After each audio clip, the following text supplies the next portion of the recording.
Today, we will watch as Black Americans speak on Somalis asking for a ceasefire and Trump removing TPS for Ethiopians.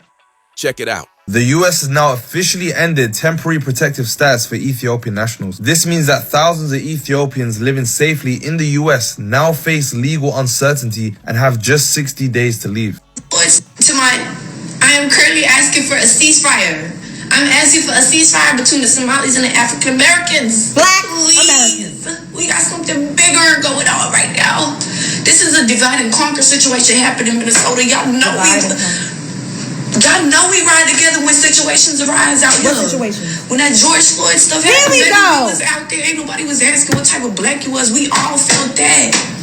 So I just don't want this ignorant conversation to overshadow what's really happening. Don't give them the upper hand. Why are we acting slow? I'm asking for a ceasefire. This is so ironic to see Somali people. This is like the second video I saw, first of all, of them referencing George Floyd. We were all together during George Floyd. First of all, everybody and their mother was outside. It was a national thing. Like, it was very clouded. It was very trendy. It was very trendy to be marching and saying Black Lives Matter. There were stores that would have Black Lives Matter signs in the window. A lot of people were standing in solidarity with Black Americans. And at the end of the day, if y'all claim y'all Black, then aren't you marching for yourself? Isn't Black Lives Matter for all of y'all? You see how they separate? It's like they don't even realize that they're doing it. You're separating yourself from us by saying, we was there for you during George Floyd and Black Lives Matter. Aren't you Black too? So wouldn't that also be your plight and your fight too? Wouldn't that also be you standing up for yourself and your community as well? It's because you always other yourself. It's a subconscious thing because you do not see yourself as us. And that's okay. We finally said, okay, we're not the same. I could pull up 50 videos of Somalis saying, we're not Black, we're Somalian, we're Arab. Y'all don't even say y'all African. Y'all don't even say y'all African. Now all of a sudden, don't let the white man divide and conquer. Baby, y'all have already been divided. If you were not divided, then we probably, with the way the numbers, y'all keep talking about numbers and strength in numbers.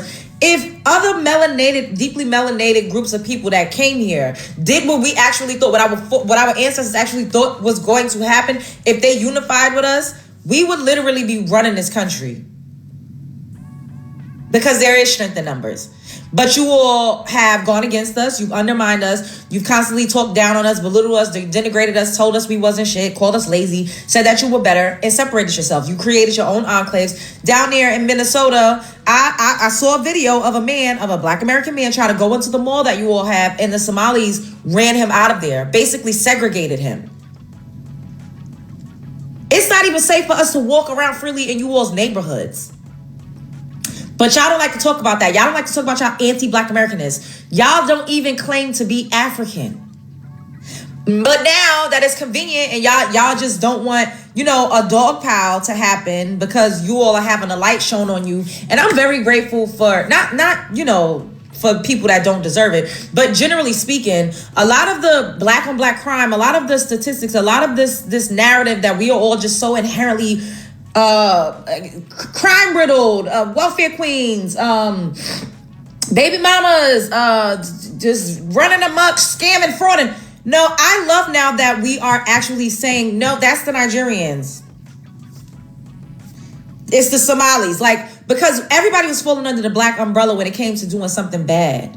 When it came to committing crime, fraud, scam, it was just all of us. So it made it look like we all were, Black Americans were just terrible. When you all actually added to our crime rates and statistics, you all actually helped to push the negative racial tropes and the negative propaganda and the stereotypes. You all absolutely had a hand in it. You've been in this country since media started to really boom. So it was not always just a Black American person out here doing debauchery, pushing the narcotics, and the Jamaicans had a heavy hand in being a pusher man.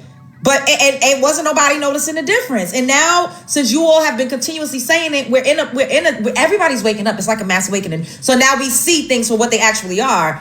Baby, you're a Somali. We ain't all the same. Y'all been maintaining that. We are not all the same. And I've seen videos of you all getting up here also saying, we're jealous of you because y'all have nice cars and y'all live in nice houses. I mean, I haven't really been covering this too much because I'm just like, it is what it is. But this is like the second or third video I saw of y'all trying to claim George Floyd as y'all standing in solidarity. Basically, literally, you're standing in our face saying we're not the same because I was there for you during George Floyd, during Black Lives Matter. Hey, Somalians, what happened? You thought you knew America, huh? Y'all talk like this country is yours. Y'all talk like y'all running this country. Y'all really thought that you was free in America.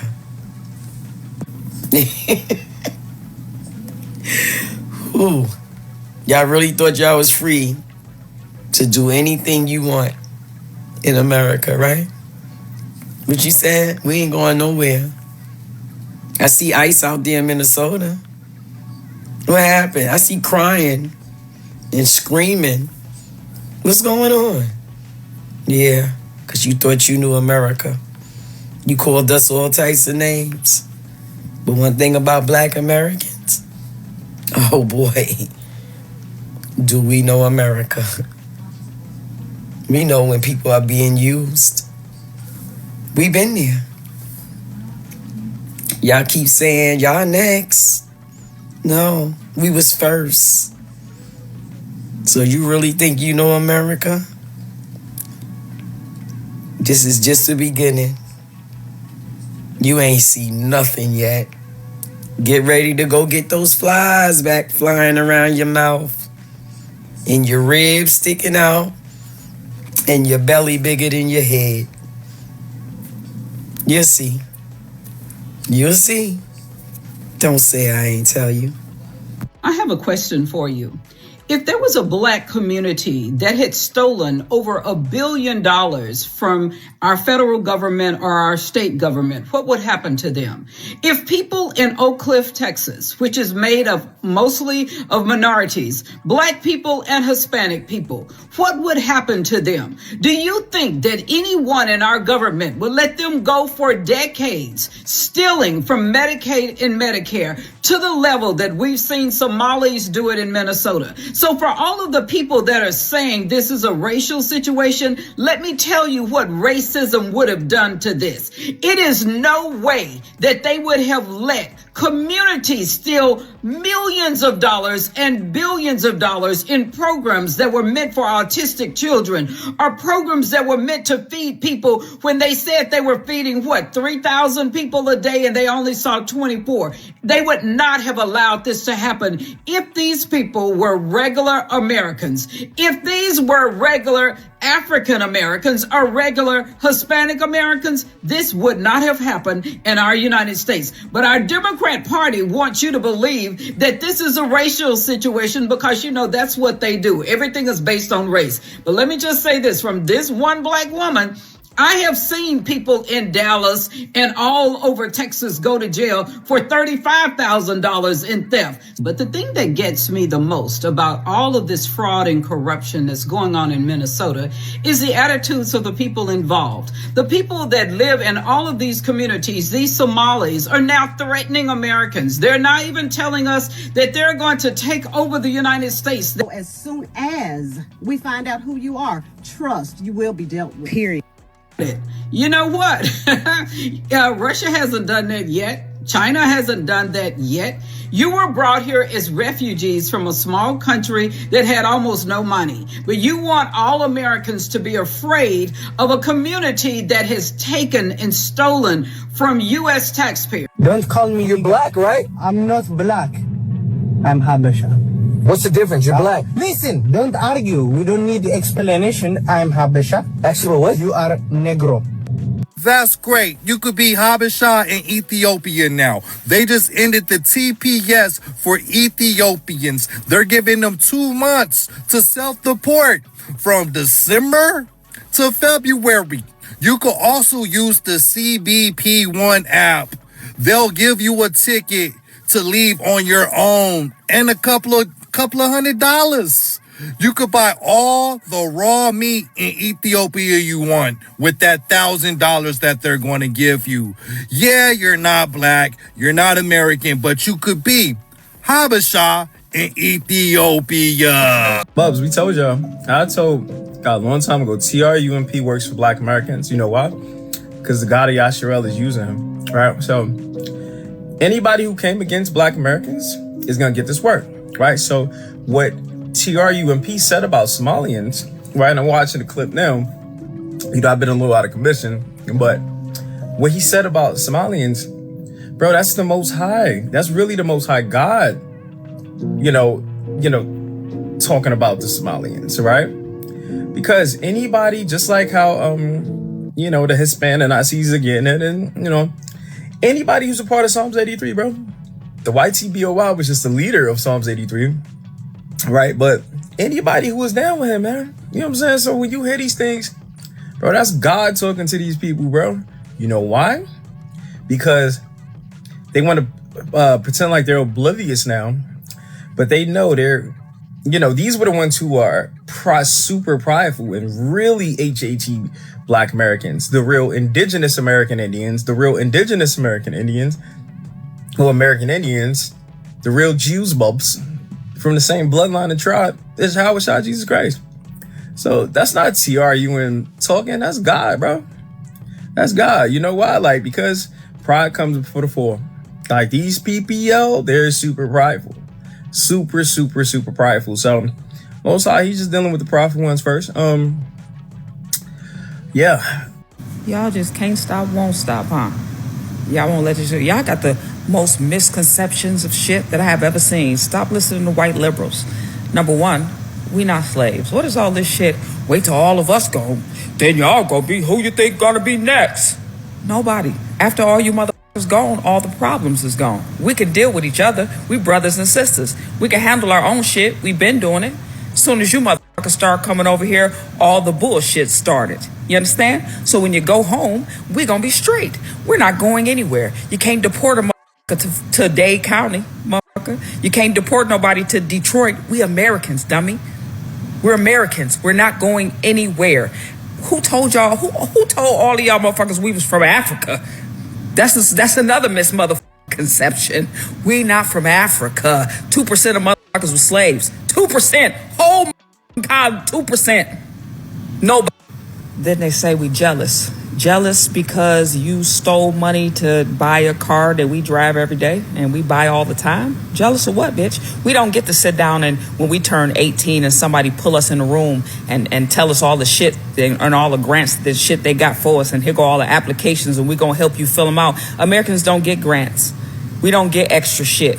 We get it out the mud around this motherfucker because we capable of that. Yeah, Black people capable of that here because we Americans, you dig? We ain't got to go get no handout from no motherfucking government or nobody else, no other country or nothing else. We ain't running from shit. That's what you don't know about us when you talk about you gonna take over. Take over, oh, from whom? Whom you gonna take it over from? Because Black people not having that shit all by ourselves. Don't you know it's some southern white motherfuckers that ain't taking that shit either? I don't know what the fuck y'all thought. Y'all been stuck in these fucking liberal states and they've been misconceptualizing you motherfuckers. And lastly, the all motherfucking audacity of that motherfucker say the reason that we care or paying attention to Somalis in Minnesota is because we broke. To the broke motherfuckers who brought y'all broke ass over here broke and stole all of our shit. The reason we have free time service because we not broke.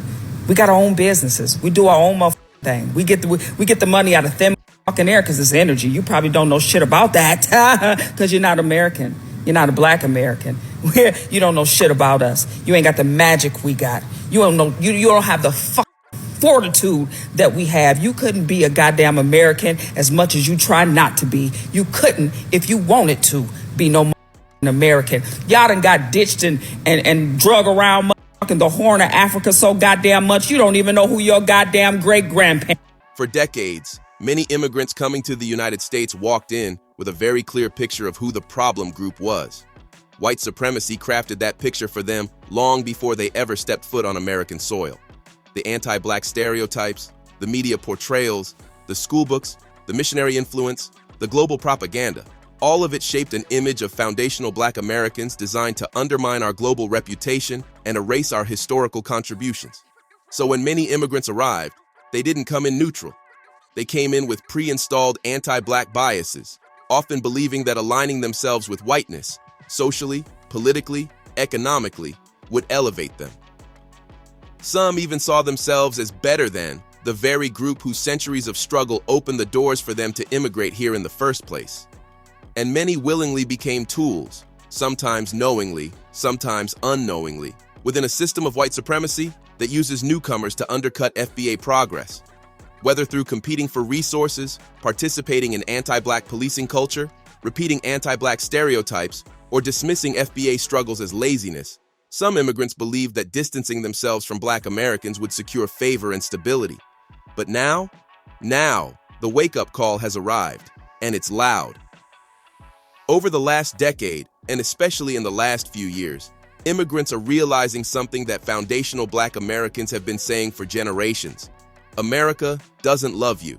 America uses you. America benefits from your labor, your silence, and your belief that you can escape the anti-Black hierarchy. But America is loyal to one thing only: maintaining white supremacy. Many immigrants are discovering that no matter how hard they work, no matter how many degrees they earn, no matter how model they try to be, they are not exempt from the discrimination, the surveillance, the profiling, the exploitation, and the political scapegoating that has been aimed at Black Americans for centuries. The same system that told them to look down on FBAs is now turning its sights on them. Immigrant communities are being targeted in political debates. Deportation threats are increasing, no matter how long someone has lived here. Non-white immigrants are being blamed for economic problems they didn't create. Police violence is touching immigrant families who thought they were safe. Hate crimes are rising against groups that once believed they were outside America's racial caste system. The political divide is making immigrants realize that assimilation doesn't protect them when whiteness feels threatened. Many are seeing firsthand the truth of America's racial pyramid. Foundational Black Americans weren't lying, exaggerating, or playing the victim. We were warning the world. Some immigrants are now apologizing. Some are awakening. Some are finally willing to build real solidarity. And some are realizing that if white supremacy will do this to the group that literally built the country, what makes them think they were ever going to be treated better? Another reality is hitting hard. FBAs weren't the obstacle. White supremacy was. And slowly, immigrants are starting to understand that the benefits they enjoyed, the jobs, the visas, the communities they were able to establish, were possible because FBAs fought the battles, bled in the streets, took the beatings, filed the lawsuits, created the culture, and forced America to open its doors wider. Immigrants didn't bring civil rights with them. They inherited it. Now the illusion is breaking. The same government that praised them for being hard workers is now turning them into bargaining chips. The same system that told them to avoid FBAs is now pushing them into the same economic trenches. The same media that demonized Black Americans is now using them as the new scapegoat for political agendas. This is the rude awakening. In the American hierarchy, proximity to whiteness is not protection. It's temporary, conditional access. And as many immigrants wake up to the reality that they too can be targeted, marginalized, and used as pawns, some are beginning to see the truth Black America has lived for 400 years. Because one thing is becoming clear. Everything white supremacy promised immigrants is starting to crumble, and the truth that FBAs carried for centuries is finally being recognized. Tell me what you think about this topic. Hope you find the information in this video informative. Feel free to like, subscribe, share, comment. Thanks for watching.